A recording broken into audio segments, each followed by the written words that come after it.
And hello, good to be back together for Story of Us. We are going to move to America today. The Goldina Medina. You should go watch, not Fievel Goes West, American Tail. Has everyone seen American Tail? No. You haven't seen American Tail? Is that a cartoon? A cartoon. Oh yeah, people really should go watch American Tail. It's a great document for the story of us because it is Spielberg's cartoon telling of the American immigration story, Jewish American immigration story, told from the perspective of mice and cats. And they sing a whole song about how America is the land where the streets are paved with cheese. The Cossacks are cats. There are no cats in America, except it turns out there are cats in America. And I'm gonna hit the mute all button again because we're getting some echo. But it's a great document for Story of Us because it is not the real story of Jewish immigration to the United States. It's the mythical story of Jewish immigration to the United States. So like everything else, we are going to blow that up a little bit. Burlos, I see you're unmuting. Did you have something?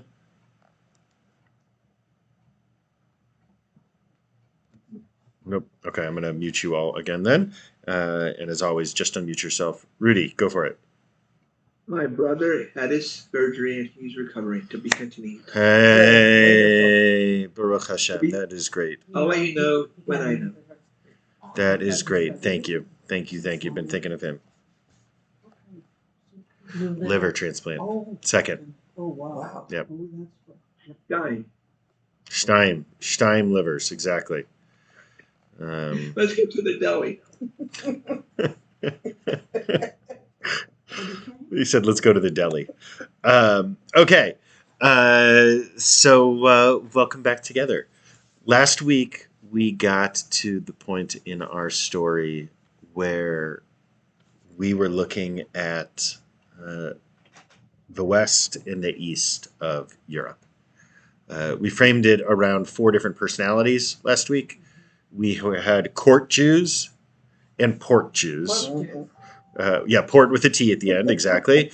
And both of these we had in the earlier half of the 18th century, the earlier half of the 1700s, where port Jews are those Jews whose families had been kicked out of the Sephardi world, kicked out of the Iberian Peninsula, and made their way to the southern European port cities, the northern African port cities, and through the Middle East. Which is to say that these are the Jews who sort of reversed how Jews got to the Iberian Peninsula, right? We shifted from the Middle East all around the Mediterranean to the Iberian Peninsula, and then these folks, as they were kicked out of Christendom, shifted back east towards the Middle East, towards Israel. So those were port Jews. Court Jews, meanwhile, were something that we found in Christendom. This was the phenomenon, really, where Jews formed sort of a middle class, sometimes an artisan class, at least a non-serf class in these Christian feudal societies. Often bankers, often folks who connected them to a broader network outside of their area. And we looked at the ways in which anti-Semitism was used as a tool by the nobility against Jews and by the church against the nobility. In the ways we saw this go back and forth. Miriam. Were those the Ashkenazi then? Ask that question one more time, sorry. So were the court Jews the Ashkenazim? Yes, court Jews are Ashkenazi. The other... And how did they get there? By which route? Did they go north from Spain or west from sort of Turkey, Babylonia? Yeah. Great. So let's talk about that too, because that's the piece that we hinted at least last week. If we didn't talk about it totally, is that this really, in some ways, is the moment of the creation of Ashkenazi and Sephardi Jews. The way that we have traditionally today in the Jewish world understood Sephardi Jews and Ashkenazi Jews is, I know this will come as a great surprise to everyone, is very mythological and doesn't necessarily fit with the reality of the story. So as a reminder, you go back in time 1,000 years ago, and there is no such thing as the Ashkenazi genome. You couldn't take a 23andMe test 1,000 years ago, even ignoring the the other issues involved in not taking a 23andMe test. You couldn't take that and show up as Ashkenazi on your genome because the genome as we know it didn't exist. Ashkenazi Jews at that point were a whole amalgamation of different groups and different sets of ethnicities, or different sets of genetic background might be an even better way of saying it than ethnicities. We know from looking at the Ashkenazi genome and from Jewish genomes in general that the Middle East continues to be the largest single chunk in the genome. But the second largest chunk, anyone remember or have a guess? Today we'd call it Italian, which makes a ton of sense, right? The Jews spread throughout the Mediterranean world throughout the Roman Empire. We also see this huge influx of Jewish converts to Judaism, even as conversion certainly didn't look then like it does today. We even, if you remember going back, we framed, that somewhere around 10 to 15% of the empire 2,000 years ago is Jewish, and somewhere between 10 and 15% of the empire is non-Jewish followers of the Jewish faith, of Judaism. And by the way, combined, those two numbers are probably 20 to 25% at most. The debate when I say 10 to 15% of each is how much goes in each category, if that makes sense. But that's a substantial chunk. We're talking, a fifth of the Roman Empire is either Jewish or Jewish adjacent at this point, Judean or Jewish adjacent. That sounds huge. Huge, right? Huge. But you'll remember that the way we framed it is that essentially those 10 to 15% who are Jews become rabbinic Jews post-destruction of the temple. It takes 1,000 years. And that 10 to 15% of the empire who are non-Jewish followers of Judaism become Christians. So you can even see from there that, of course, it would make sense that there is a huge percentage of the Jewish genome that is identifiably Italian. Also, I would guess that there's a huge percentage, or at least a not insignificant percentage, of the genome of Palestinians and Syrians and Lebanese that is also Italian for, again, similar sorts of Roman, not empirical, but empire-ish, there's got to be a better word, reasons here. So we then have Jews by choice. We're going back to the Ashkenaz 1,000 years ago. We have Jews by choice. We have Jews who are coming up from North Africa. We have Jews who are coming from all of the other regions of the Jewish world and ending up in the Ashkenaz. And so there is no such thing as an Ashkenazi ethnicity at that point. Instead, I would say that really it isn't until the destruction of Spain, the destruction of the Iberian Peninsula in its Jewish community there, that we really have the creation of Ashkenazi and Sephardi as we know it today. So the way we have been told, if you've learned this, you've probably heard that Ashkenazi Jews are those Jews who were in Western and Eastern Europe, Western, Central, Eastern Europe. And Sephardi Jews were those Jews who had gotten kicked out of the Iberian Peninsula, right? That's how it's often framed to us. Instead, well, let's talk about why we can see that that is not the case. Spinoza is a great example of this. right? Spinoza living in Holland is as Sephardi gets. His family had been kicked out of Portugal. Actually, his family had been kicked out of Spain and then gone to Portugal and then kicked out of Portugal and ended up in Holland. Holland in the Christian world, but they were Sephardi. Spinoza is Sephardi. The people in Spinoza's community 2 generations later are Ashkenazi Jews. Because Ashkenazi doesn't really mean kicked out of Spain, or not kicked out of Spain.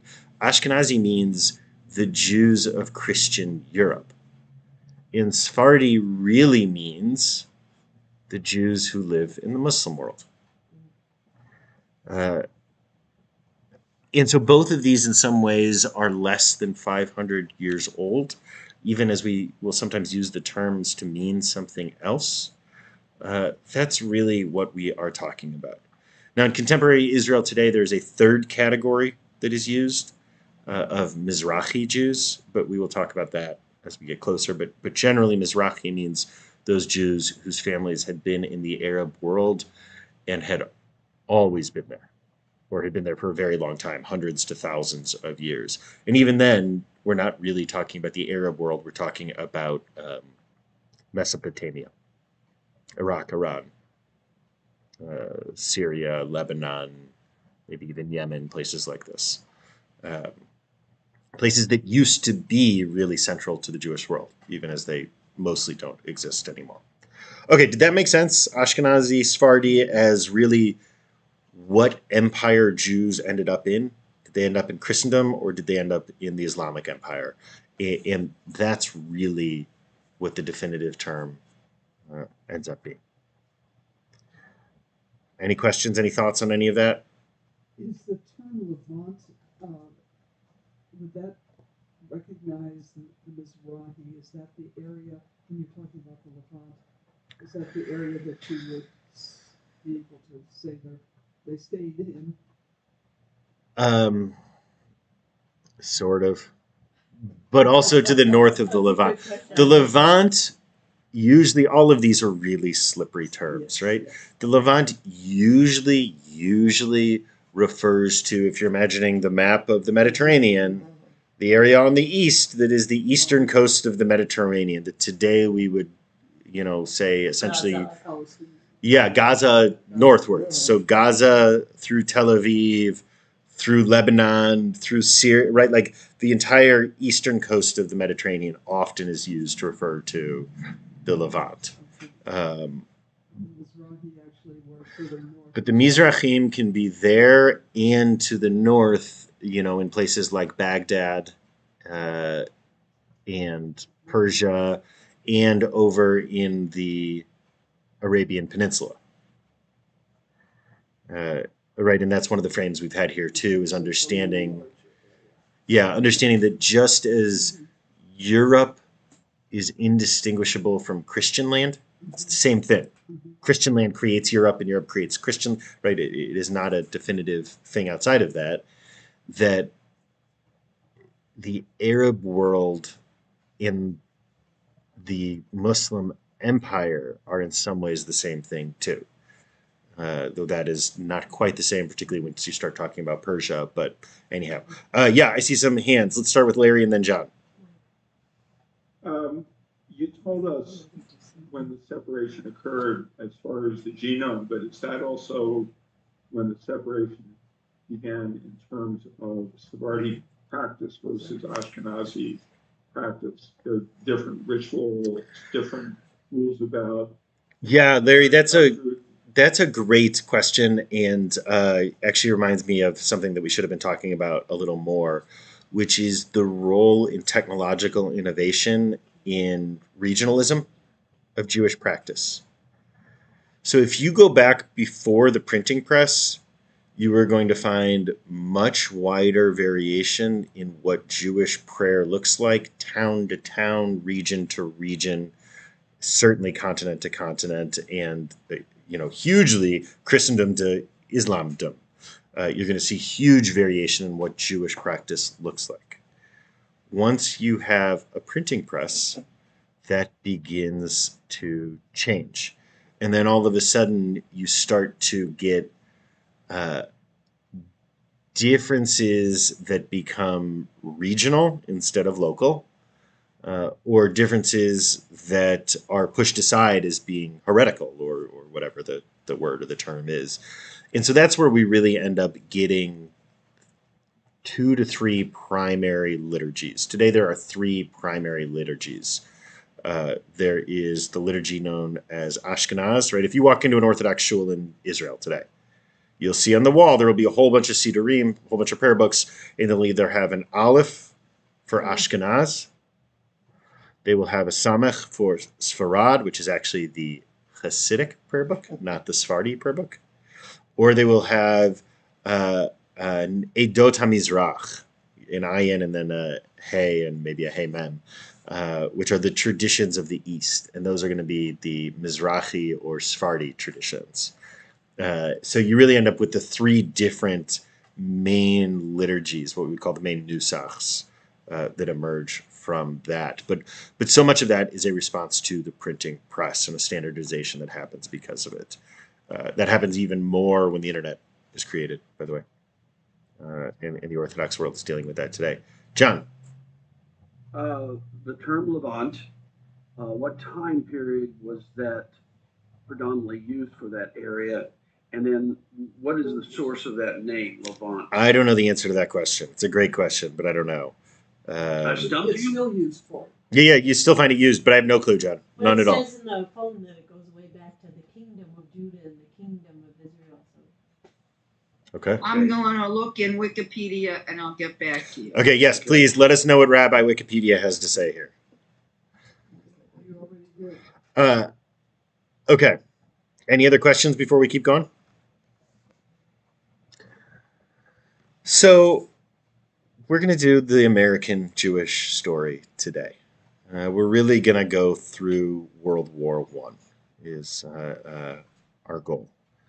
We are going to then go backwards and do Europe again, and then we will do the same time period as it relates to Israel, the Levant, Palestine, whatever word we want to throw there. By the way, does anyone know what region Israel was a part of during this time period that we're talking about primarily? The Ottoman Empire, doesn't it? The Ottoman Empire, and it was part of the Syrian province of the Ottoman Empire. they said they called it the Levant states. Yeah. It's so these words and these terms, whether we are talking about Levant, Syrian, Palestine, Israel, Judah, it has always been political. That has never been outside of the political realm. Miriam.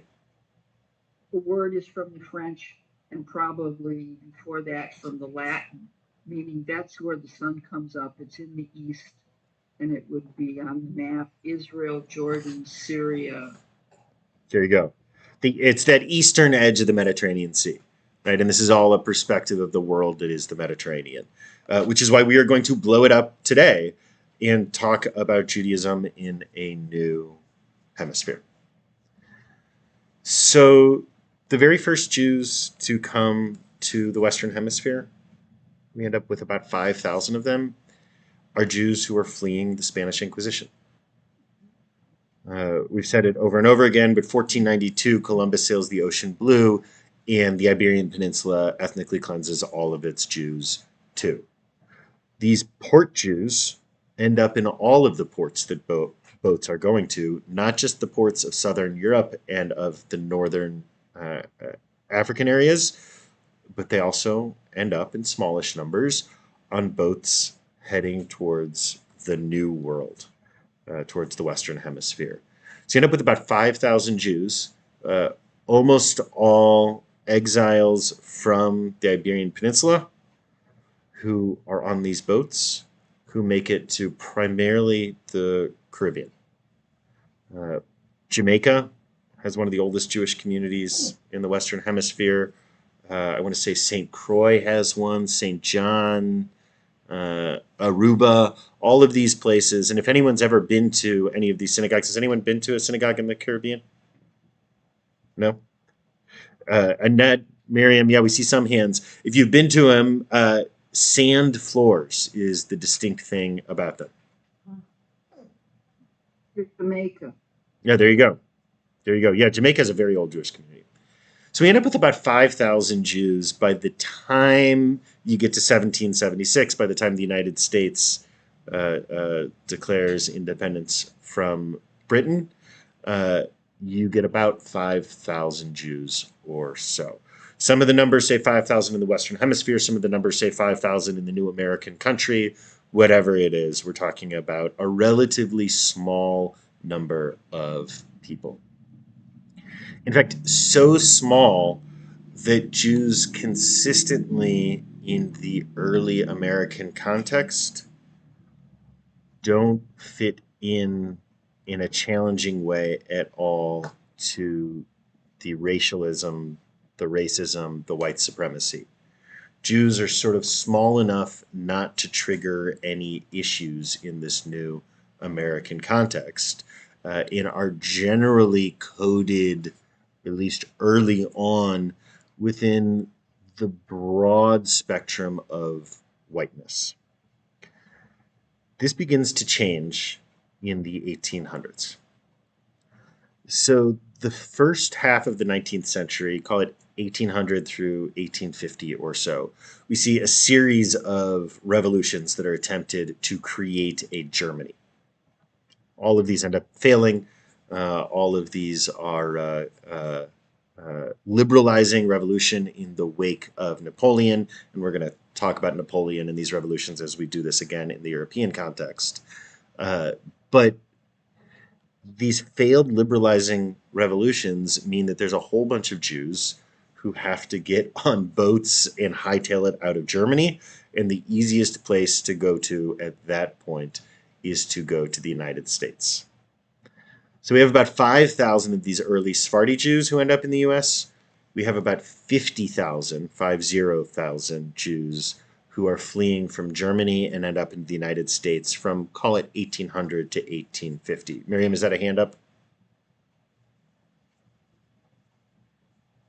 Weren't they also at that point heading north into Tsarist Russia and Poland and places like that?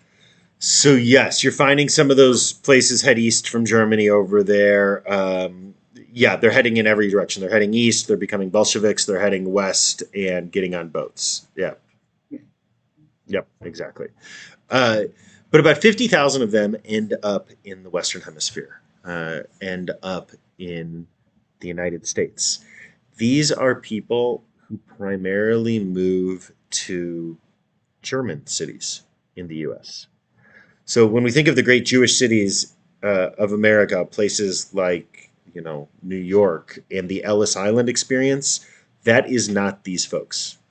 These are the people who end up in St. Louis and Cincinnati and Peoria and Cleveland and Pittsburgh and all of the places, the Upper Peninsula of Michigan.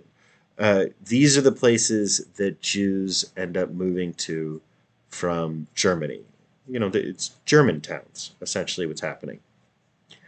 Now, all of a sudden, what you start seeing are concentrations of Jewish population in these cities, and right now we're going to talk about the North, that are large enough to trigger the sorts of angst amongst the broader, white Anglo-Saxon Protestant population, to trigger, the sort of utziness that people always have about immigrants and people coming to ruin our country and steal our jobs and all of these sorts of things that, unfortunately, we see over and over again, right? You'll remember we talked about this phenomenon in the 750s BCE when the northern Israelites are fleeing south from the Assyrians into Jerusalem. So we see this again and again and again. But what ends up happening is something interesting and odd, where Jews in the north, in northern cities, are racialized out of a white, or at least a perfectly white context, and Jews in the south are generally seen as white during this time period. So if you know any of the stories, right, Southern Jews during this time period, and this is Karen's family story, often, for whatever reason, ended up coming from Central Europe rather than Germany. So places that we would now call the Czech Republic or Slovakia or these sorts of places. Hungary, they end up in the south and end up as the Jews of small little towns like Rosedale, Mississippi, where they are traders and general store owners or the shoe business or clothing merchants or whatever these look like. I'm seeing a lot of nods from people. And in those places, Jews are often racialized closer to whiteness. Still conditional whiteness, but whiteness. Whereas in the North, at the same time period, Jews are much more likely to be ghettoized and to not be treated as real Americans, one of us, white people, whatever language we mean. And of course, all of those languages mean the same thing here. Miriam. But this was also 100 years before the Great Migration of African Americans from the South to the North. So they didn't have anybody else to look down on. Yeah, so that, yeah, right. That's a big part of this too. This is, by the way, this is going to flip. The dynamic is going to flip at some point. You'll see that point in just a moment. There's a book that I highly recommend. Cost of Whiteness, I think, is what it's called. The Price of Whiteness: Jews, Race, and American Identity. If this is a topic that you are interested in, it is an incredible book, really an incredible book by Eric Goldstein. I'm going to drop it in the chat for those on Zoom. But again, the cost of thank you. The Price of Whiteness: Jews, Race, and American Identity. The warning I will give, and if you've heard me recommend this book before, you've heard this warning as well, is that this very clearly was someone's PhD thesis that was turned into a book, and it reads like a PhD thesis and not like a book. So it is incredibly dense, incredibly well resourced, and Isn't there a book with the title something about when Jews became white? Yeah, there are a few other books about it. This is the one that I have read and was very impressed by. Marilyn. That's right. You've written 2 books, which is about a Jewish family coming out of the South. He's a black man raised by a white mother. What's the grocery store? Written book, I can't remember it at this moment, but The grocery store. there you go. That's exactly right. They were the shop owners. Yeah. Jewish family. Yeah. Interesting thing that it points out. So the Jews, Marion. Okay. We're only allowed to call on people with M names, I think, is the rule here. It's I'm under the, did you say me? yeah. I'm under the impression that most of the German Jews who came were also Reformed. So that's where we're going next. Yeah. Reformed Judaism, right? That's where we're going right now. Yep. Oh, okay. So these German Jews who are coming are definitionally radicals. They're people involved in trying to create a liberal nation state in Germany. They are people who definitionally are to the far left. They are people who are definitionally engaged with a project of assimilation. Now, let's remember that even as the word assimilation has become something like a dirty word in the Jewish world today, right? Think about the hundreds of millions of dollars of Jewish philanthropy that have gone to fight back against assimilation. Some of us are old enough to remember the time when assimilation not only wasn't a dirty word, but was the express goal of the Jewish project, to assimilate into America, which really meant to assimilate into whiteness in America, right? You can't escape this notion of race when we are talking about the United States. But this goal of assimilation, this goal of creating a Judaism that was compatible with modernity, that was compatible with our neighbors, that was modeled on a Protestant version of religion. The Jews who are fleeing to America from Germany are disproportionately the most radical versions of this. Does that make sense? The why of it here?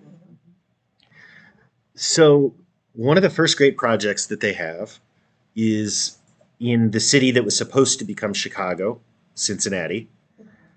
It was supposed to be Chicago because it was prior to the Civil War. It was going to be where all the trains went through. We start a rabbinical school.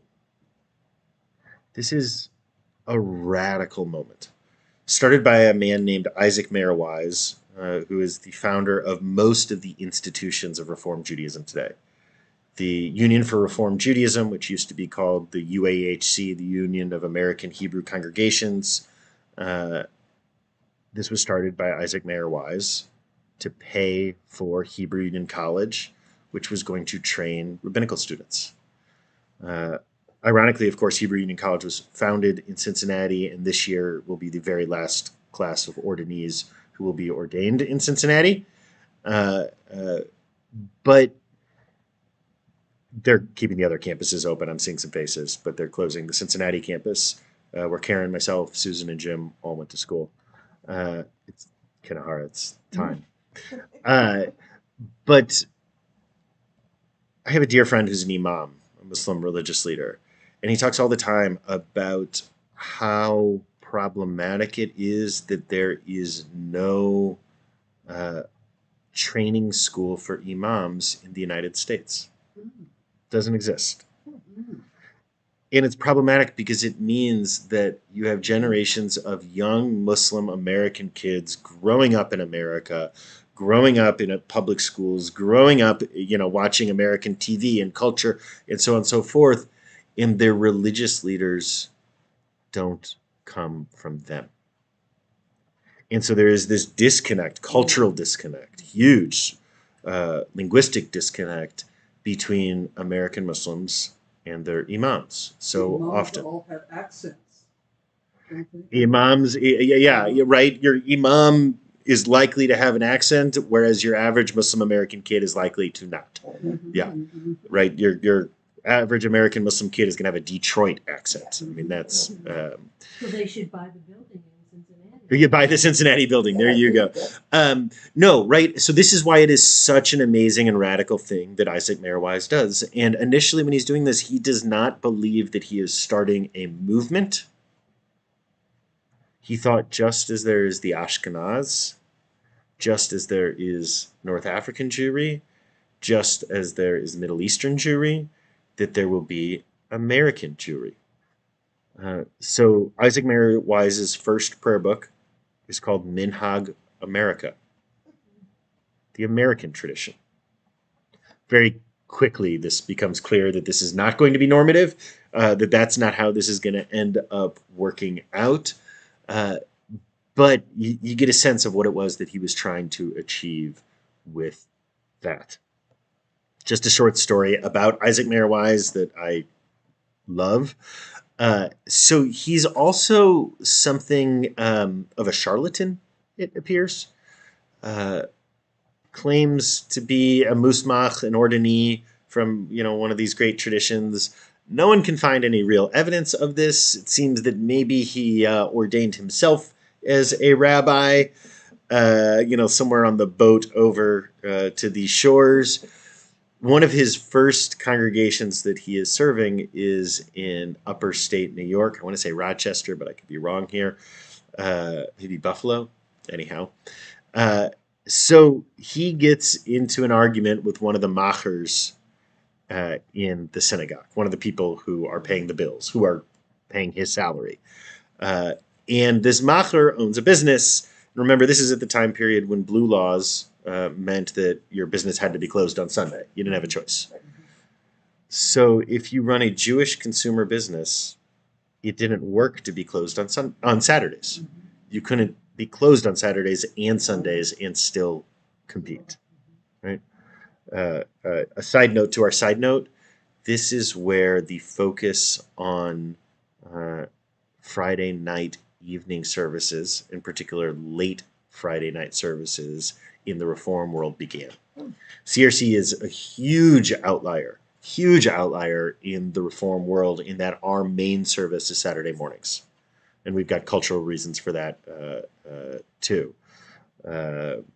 Chad Bennett has a note on a beloved teacher we had in common at undergrad and the Treifa banquet. Yeah, we'll talk about Treifa banquet in a second. And actually, Max Hillman, the Hillmans of CRC, descend from a rabbi who was ordained at the Treifa banquet. So we've got that connection here. Hold on, now I'm on a tangent from a tangent from a tangent. We were telling the story of Isaac Mayer Wise. Then we were telling the story of He was kind of a charlatan. There was somewhere else we went, but Friday night services. That's where you get that from. So, anyways, Isaac Mayer Wise gets asked by this macher for permission to leave his store open on Shabbos day, on Saturday. And being a young, full of himself rabbi, Isaac Mayer Wise looks back at the macher and says, absolutely not. This goes against the Torah. You cannot have your store open. So 2 weeks before Rosh Hashanah, Isaac Mayer Wise is summarily dismissed and is no longer the rabbi of this community. He still decides he's going to show up at shul on Rosh Hashanah and lead services. So he shows up at shul to the place that he had been employed, that he's been fired from, to lead Rosh Hashanah services. Meanwhile, this macher, who, if I'm remembering correctly, is the treasurer of the community, but if not, we're just going to say that he was, is there also, sees Isaac Mayer Wise walk up. Isaac Mayer Wise walks over to take the Torah from the ark. This macher goes up to stop him, and the two of them end up in a fist fight on the bima on Rosh Hashanah. The founder of Reform Judaism, Isaac Mayer Wise. Anyways, I love this story. So we do get Reform Judaism founded. We do get the creation in some ways of a movement of Judaism that never really happened in Europe. Again, we're going to go backwards after the holidays, and we're going to do this same time period through Europe. But Reform Judaism never really takes off in Europe.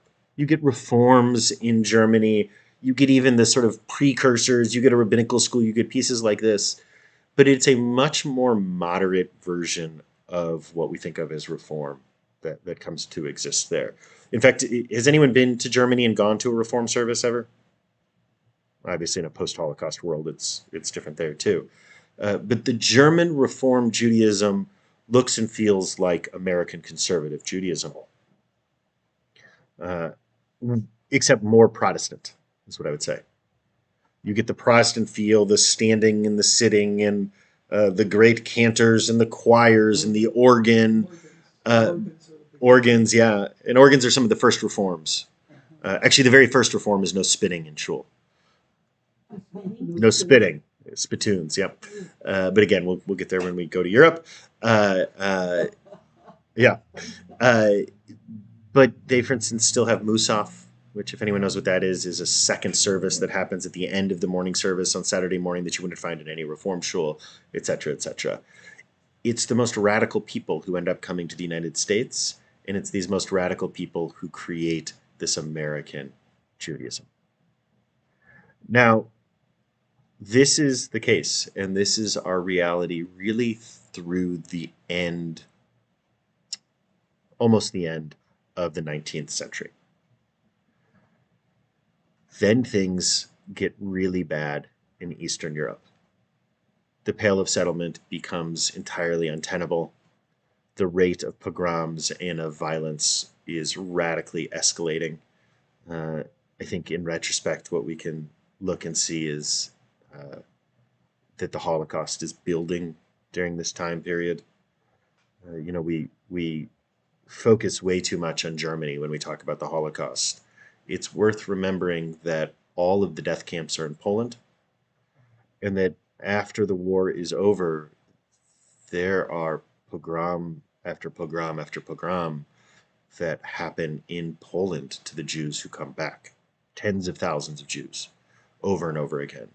And, again, we can continue tracing this backwards as we have done to the ways that the church pushed anti-Semitism as a response to the power of the nobility and so on and so forth. But we can see this happening, and things are becoming so untenable that I think it's fair to call what happens an ethnic cleansing of Jews from the Pale of Settlement. From 1880 until 1914, 1917, 1924, we can talk about those three dates in a moment, there's somewhere between 2 and 2.5 million Jews from Eastern Europe, Greater Poland, the region that we would have called Poland back in the sort of golden days of Poland. 2 to 2.5 million of these Jews get on boats and end up in the United States. So this is where I'm talking about where we began with the American tale and this sort of romanticized mythology of Jews coming over here. If your family is Ashkenazi in the United States, Miriam, I see your hand, I'll get to you in a second. If your family is Ashkenazi in the United States, then almost certainly the mythology you grew up with was that they came here for opportunity. They came here for freedom. They came here for religious liberty. They came here.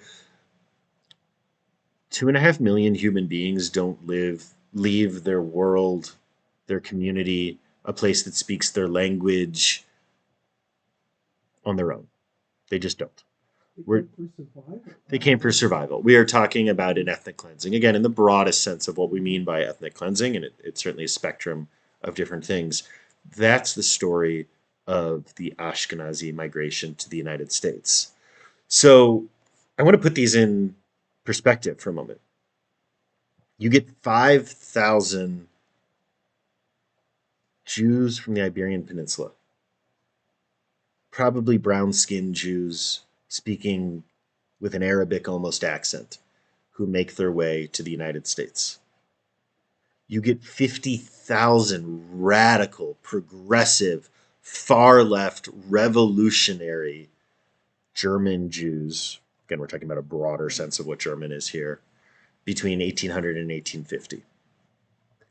You get 2 to 2.5 million Ashkenazi Jews, Eastern European Jews, who come between 1880 and 1917, 1924. I'll talk about those dates in a moment. I even want to hone in on the language that I just used, where I talked about the difference between German Jews and Ashkenazi Jews. In some version of the telling today, they're all Ashkenazi Jews. But actually, at the moment, they certainly were not.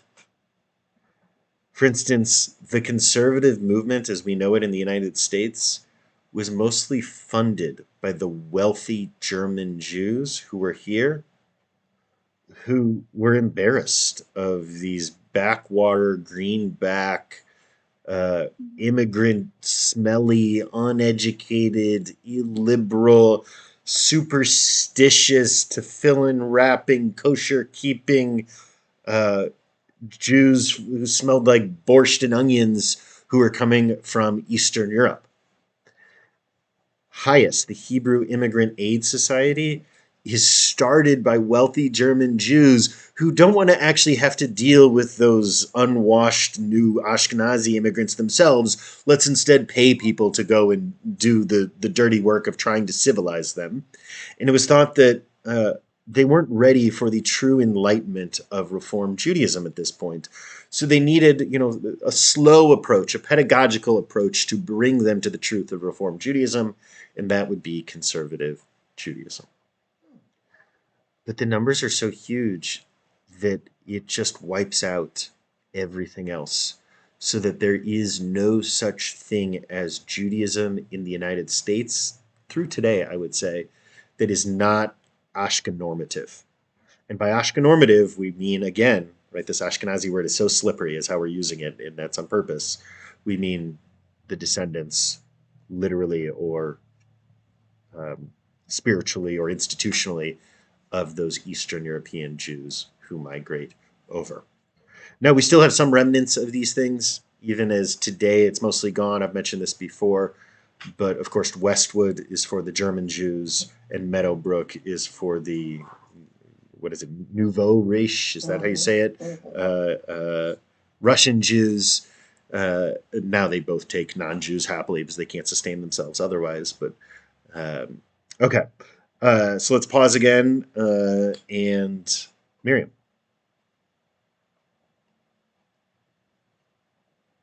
We talked about the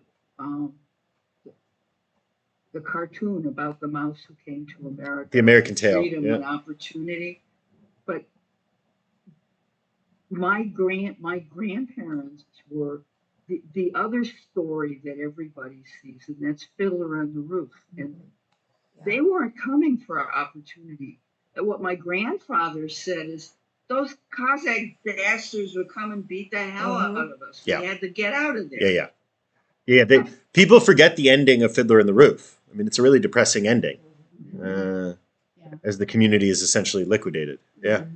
Because I took my grandmother to see the movie, and she would not speak Yiddish in front of the grandchildren because we're Americans now. Yep. Wouldn't speak it. Yep. Okay. During the movie, she started speaking Yiddish to the screen. The Fiddler on the Roof movie? Or And she said, it's just like home. It's kind of like, Toto, I wish we were in Kansas. Yeah. And of course, it's not just like home, right? It's a deeply romanticized version of shtetl life in the same way that American Tale is a deeply romanticized version of the American Jewish immigrant story. Toby. Part of the way they got the Jews out was they would draft them into the Russian army. And the story that both of my grandfathers said was the Jewish boys didn't come back, and when they were looking to draft them around, what was it, the Japanese-Russian War, around 1905, my grandfather, Rothman, he married it was an arranged marriage. He married her and they left the same day. Yep. And my other grandfather, the same thing. They were getting ready to draft him into the Russian army, and they wanted nothing to do with the Russian army. They both lived in our two-family flat, and they would have discussions on who was worse, Hitler or the Tsar. And sometimes the Tsar won, and sometimes they had no use for either one of them. Yeah, it was generally a 25-year mandatory conscription. The firstborn son of every family certainly had to do it. 25 years. Yeah, right. Well, they kept them in the army so long, they were hoping that they would no longer be Jews, essentially. Right. Yep. The line you made. What my grandfather told me is that if the Tsar put you in the army, they didn't even bother giving you a uniform because you weren't going to live that long. They sent you out in front of the infantry with no weapons, which is apparently what Putin is doing now. Well, and they also, my grandfather apparently said that they would travel from one town to the other, and it just constantly, they never saw home again. But that's how he met my grandmother. Oh, there you go. He was well educated. She was a total peasant. My family story is that we can't trace my paternal father's name back another generation because they used different last names. If they had more than one son, they used different last names that was a different family, so they could try to avoid that way. I actually want to pause and note for a moment. All of a sudden, everyone has family stories. And appreciate just where we've gotten to in the story of us, that for those of us who come from Jewish families, we can literally see ourselves in this story now, right? This is a story that began in 1250 BCE, is how we started this. And all of a sudden, we've connected enough dots that we can connect ourselves to this. And that's only going to get more intense as we go. Actually, the one I'm really looking forward to is we're going to do an entire session on the meaning of Israel to American Jews from a story of us perspective.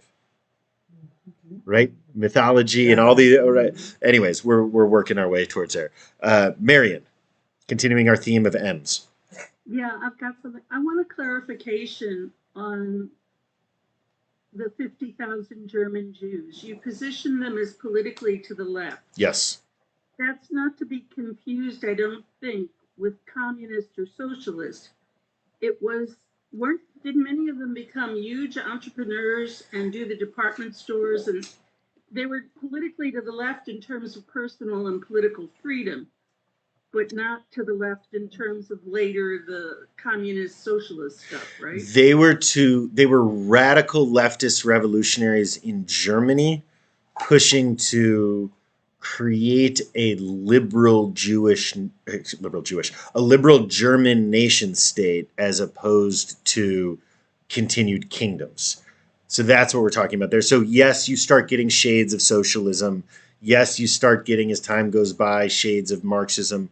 But that's not the political context we're talking about mostly for these people. Instead, it's the reality of continued kingdoms in Europe, as well as, and again, we're going to deal with this when we talk when we talk Europe after the holidays, but also the post-Napoleonic reality of Europe. Because Napoleon is great for the Jews, even as he is in some ways a conservative reactionary response to liberalizing revolutions. Though you can also understand Napoleon as a liberalizing force in other ways. But yes, yeah. So we are not talking the 20th century ideological left and right, but early 19th century European left and right, Marion. Thank you. As in to hell with Kaisers and things. Yeah, exactly. Get rid of the Kaiser, one person, one vote. That's the kind of stuff we're talking about. Right, okay. Enlightenment era. In fact, maybe here's the better way of us understanding it, because we all learn a lot more about the French Revolution than we do about the failed German revolutions. But think about the equivalent of the French Revolution happening for Germany, and those are the places that Jews are overrepresented. Okay, other thoughts, other questions, other reactions to today? Let's talk about those three dates then, if that's where we'll end. I said from 1880 to either 1914, 1917, or 1924. You get 2 to 2.5 million Jews who come over from Eastern Europe to the United States. In some ways, this immigration ends with World War I. In some ways, this ends at the end of World War I. And in some ways, this really ends in 1924 when the United States passes a racist, xenophobic, anti-immigrant law.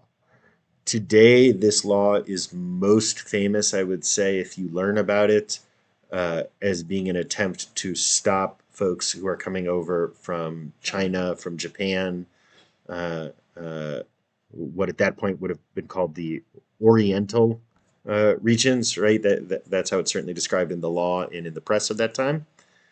But what we have mostly forgotten and isn't talked about is that actually, in some ways, the main thrust of this was to stop Jews from coming over. The Exclusion Act, yeah, exactly. And it put a hard stop and a hard lid on Jewish immigration to the United States. So I'm going to give away one of our future sessions. I said the Chinese Exclusion Act. There you go. Thank you, Miriam. So I'm going to give away one of our future sessions. After we do Europe, we're then going to do the same time period history for Israel. By and large, Jews are not moving to Israel, Palestine, Ottoman Palestine, British Mandate Palestine, whatever. I'm not trying to be terribly political with these terms, just accurate. By and large, Jews aren't moving to that region, to Israel, until after they can no longer come to the United States. Prior to the Chinese Exclusion Act, prior to the closing of the doors of immigration for Jews to come to the United States, basically all Jews were getting on a boat to the U.S., except for the tiny, tiny minority of radically ideological young Zionist Jews. Tiny minority. By the way, these tend to be really radical people, and they also tend to be kids. 16-year-old to 23-year-old, 24-year-old. Again, we'll talk about these things more as we go, but if you know anything about kibbutz life, you know about the idea that children in the early kibbutzim didn't live with their parents, they lived in these children's houses. Part of this, if you'll excuse me, is that we're talking about a whole bunch of 17, 18, 19, 20-year-olds who are all sleeping with each other. And so you often don't know who the father of these children are.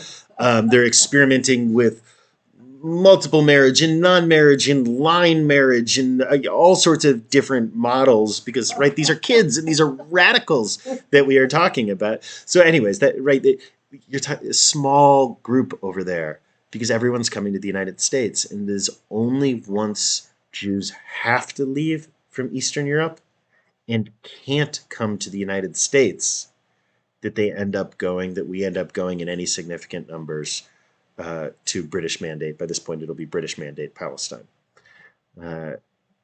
So when we talk about Israel, interestingly, one of the frames we're really going to do is we are going to de-emphasize Jewish power in the creation and maintenance of Israel, and instead emphasize the power of the various empires and their interests in Israel. And we're going to talk about this again through a mythological lens, right? Because, of course, it's in the interest of Jewish mythology, Israeli mythology, post-Holocaust mythology, to sort of see us as having the agency of having created this place. But, right, we didn't have enough power to convince Roosevelt to bomb the tracks to Auschwitz. You think we had enough power to create a state? So anyways, that's coming later, though. We're blowing up all the mythology here at Story of Us. Okay, so that was the quick and dirty story of American Jewry, or American Jewish migration to the United States, Jewish migration to the United States. Any last thoughts, questions, anything? John, and then I'm going to say it now just in case I forget. Just a reminder, there will be no story of us next week because of Rosh Hashanah coming. We will resume the Tuesday after Yom Kippur. I'm forgetting what that date is, but we can get it in a moment. Yeah, John. I'm kind of in a weird thought in my head, and this may sound really strange, but where I am with all of our Story of Us and the history of a man, it's like if I were God and I'm sitting up there and I'm looking down throughout all that time, my neck would be hurting because I would be going, oh my God, what have I done? What have I done? And they don't get any smarter. Yeah. So Not at all. Yep. There you go. Okay, any other last thoughts? October 15th is when we will be back. Jason, I see you. Thank you so much. Thank you. Okay, October 15th it is. We'll be here. Maybe the sukkah will be up. Yeah, take care, everyone. Thank you. Thank you, Dan.